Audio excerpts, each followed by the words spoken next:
When I was a young man, I made the decision to leave my home and head off to London. I felt that all my dreams were laid out for me on a beautiful coloured carpet. There was nothing to keep me in my hometown of Tina, County Galway. My parents had passed away and there was only me and my sister Mags shuffling around the old house. The only work we had would be labouring on the odd farm. We had not much in the way of land, and Mags was soon to be married to Tommy Delaney from the town. We agreed that she could keep the small house and the land, so that her and Tommy might have some future. Mags was not interested in heading off to any big city, never mind London. The house was big enough for her and Tommy to raise a family, and they were well suited to it. Tommy was a great man for engines and motors, and I thought they would set up some sort of garage adjacent to the house. And much as I tried to persuade them to come to London, they wouldn't budge. And Maggie's worry was that there would be no one to tend the graves of our parents. She was an awful sweet girl. There had been lots of lads leaving the village these last few years, as the mines had closed, and that was the heart of the village and the surrounding ones. 2,000 men worked around that mine, men from Portumna, Loughrea, and even as far as Ballinasloe and beyond. Once the decision to close it was made, men had no choice. You had to leave. Some went as far as Australia or the States, some to Canada. Even if the mines were still going, I didn't fancy going down them. My father worked there for years and it never helped his health. No, my heart was set on London.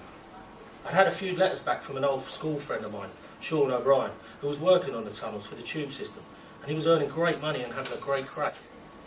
He was able to send home enough money to keep his mother and father afloat, for even at their age they had thought about leaving.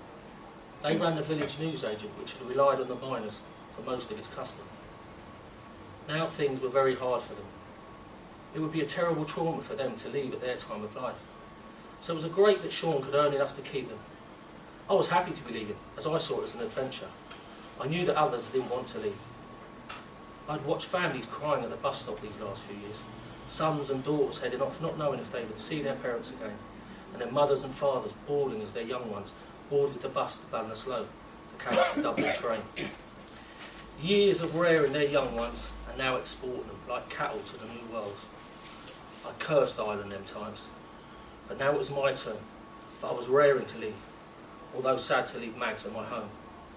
There was not much choice for me or anyone that left. Ireland had nothing to offer its young, no real choices. As I boarded the bus, I shook hands with Tommy Delaney and I told him to look after my sister. She wouldn't come to the bus stop, so we said our goodbyes at the house. It was terrible sad to see her cry like that. But couldn't she come back and visit me any time? And once I got fixed up, couldn't I come back and visit her at any time? And once I got fixed up, she could come and visit London. It wasn't so far. But really, Mags wasn't crying just because I was leaving. She was crying for Ireland, past, present and future. Crying for the dreams my mother and father had of us all living and working in this new Ireland, being educated and free. With my parents gone and the mines closed, the economy up the spout and our family broken. I shed a tear for Mags as the bus passed the old house, and I caught a glimpse of her peeking from the curtain. As the bus headed off into the country, I thought of my childhood, rambling around all the old lanes around the village, the mischief me and Sean O'Brien and other friends got up to scrumping apples from the convent. How we'd gallop on Mrs. Kearney's donkeys, and she'd give us ice lollies to clear a barn, and we'd all sit up on haycocks with the sun beating down on us, and not a worry in the world. My father was working at the time, so there was food on the table. The war in England kept the mine going, people would say. So once Hitler was defeated, the need for England to import coal stopped. I dozed off and I woke just as we pulled into Ballinasloe. There were a few lads I recognised from neighbouring villages getting off the bus, all heading for Dublin to catch the boat to Holyhead. I purchased the ticket from the station master, and he bid me good luck. "You'll need it," he said, and I walked the length of the platform so as I could board an empty carriage. As the train pulled in, I could see she was fairly full. I realised then that the enormity of what was happening. The train was full of people from every village and town between here and Leitrim. Hundreds, all with their own reason for leaving, and all young. Mother Ireland was giving up her youth. As I boarded the train, I couldn't help think of all the parents who had made sacrifices to rear these young men and women, and how they were being taken to England and the States, and what would happen to Ireland. Who would kiln the fire and fetch the turf, and cut the hay?